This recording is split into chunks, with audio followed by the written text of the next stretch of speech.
Bonjour et bienvenue chez Sterkman, je suis ravi de vous accueillir. Vous venez prendre possession de votre nouvelle caravane et je vais rester avec vous quelques instants afin de vous détailler le fonctionnement d'une manière générale. Bien sûr, on ne verra pas tout, les notices détaillées sont disponibles dans la caravane. Allez, suivez-moi. Début de la visite, nous voilà devant votre caravane. Les éléments qui s'y trouvent sont les suivants. La tête d'attelage, la roue jockey, le câble rupture que je vous détaillerai tout à l'heure et le frein à main. Se trouve également le coffre à gaz.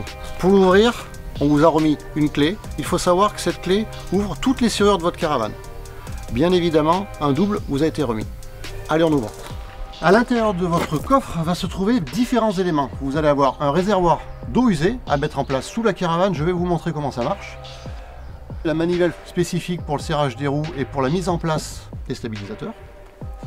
Le gaz, on utilise principalement du propane. Il est interdit de rouler avec le gaz ouvert. Également, l'emplacement prévu pour la roue de secours.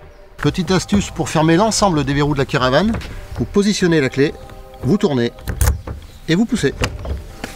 Nos caravanes sont équipées de baies double vitrage.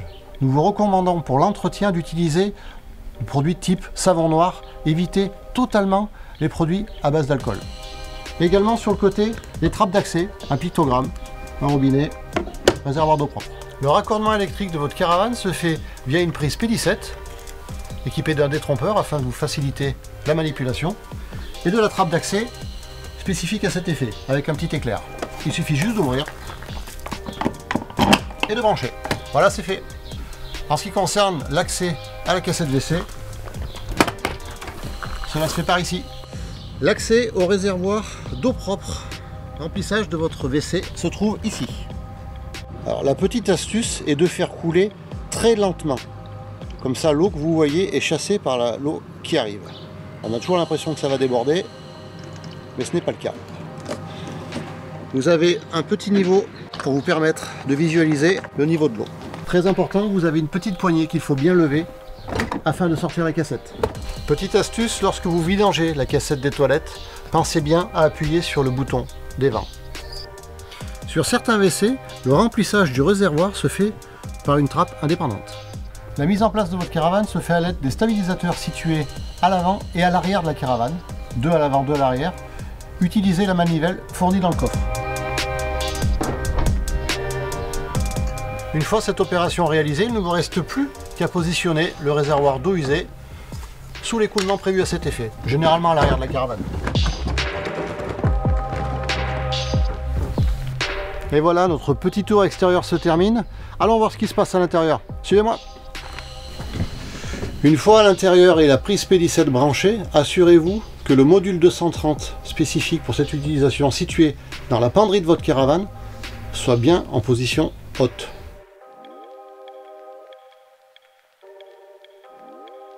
Si votre modèle est équipé d'un panneau de commande, cela fonctionne de la manière suivante. Bouton de mise en fonction, pompe à eau, lampe d'auvent, chauffage au sol en option, chauffe-eau, les températures, in pour intérieur, out pour extérieur, tension de la batterie, le petit pictogramme de la caravane, ça c'est si vous avez une batterie auxiliaire, et batterie de la voiture. Également, vous avez le niveau d'affichage du réservoir d'eau propre.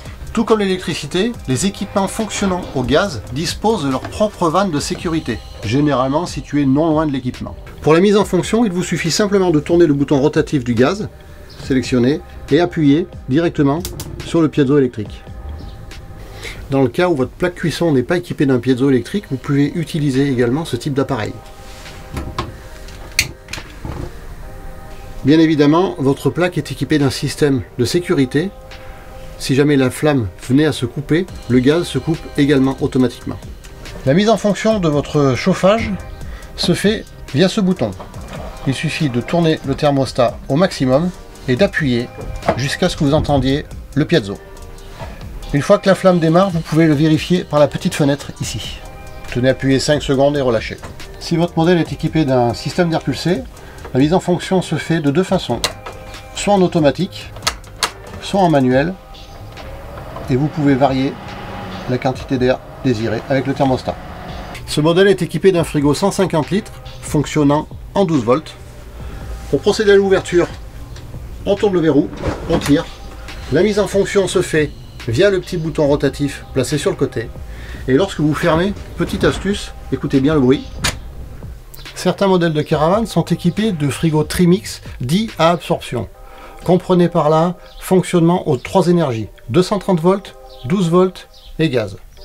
Pour la mise en fonction du frigo au gaz, tournez le sélecteur d'énergie sur la position gaz, le thermostat à fond, on appuie pour libérer le gaz et on démarre le piezo. Une fois cette opération effectuée, le voyant vert apparaîtra complètement. Pour la mise en eau de votre chauffe-eau, 4 étapes indispensables. La première, que le réservoir d'eau soit rempli.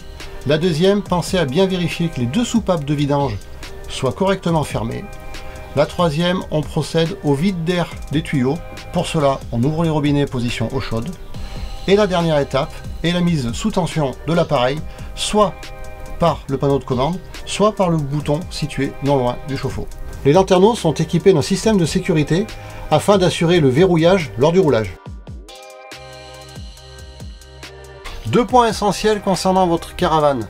Celle-ci bénéficie d'une garantie étanchéité 7 ans, conditionnée par des visites d'entretien obligatoires et annuelles à faire chez votre distributeur agréé. Dernier point, si vous voulez utiliser votre caravane longtemps, pensez à bien respecter les préconisations ou conditions d'hivernage. Celles-ci sont détaillées dans votre carnet d'entretien. Vous voilà sur le départ, il ne reste plus que quelques étapes pour accrocher votre caravane. Étape première, le câble de sécurité. On le passe bien derrière le col de cygne et on n'a plus qu'à raccorder la tête d'attelage. Petite précision, derrière la poignée vous avez 2 loquets, un petit loquet vert, un petit loquet rouge. Si vous voyez du vert, c'est que la tête est en bonne position. Il ne vous reste plus qu'à fermer la tête. Vous voilà sur le départ. 4 derniers points. 1. On vérifie le faisceau signalisation. 2. Que les charges à l'intérieur de la caravane soient correctement réparties. D'une manière générale, pensez bien que tout ce qui est lourd se situe au niveau de l'essieu. Petit conseil d'amis en 3, on enlève la roue jockey, on met dans le coffre de la voiture. Et 4, je ne vous rappelle pas qu'il est formellement interdit de rouler avec des personnes dans la caravane. Et voilà, le temps est venu pour moi de vous laisser. J'espère que ce tuto vous sera utile pour découvrir votre nouvelle compagne de vacances. Je vous remercie encore pour la confiance que vous nous accordez. Je vous souhaite tous les plus beaux paysages, les plus belles rencontres et bonne route!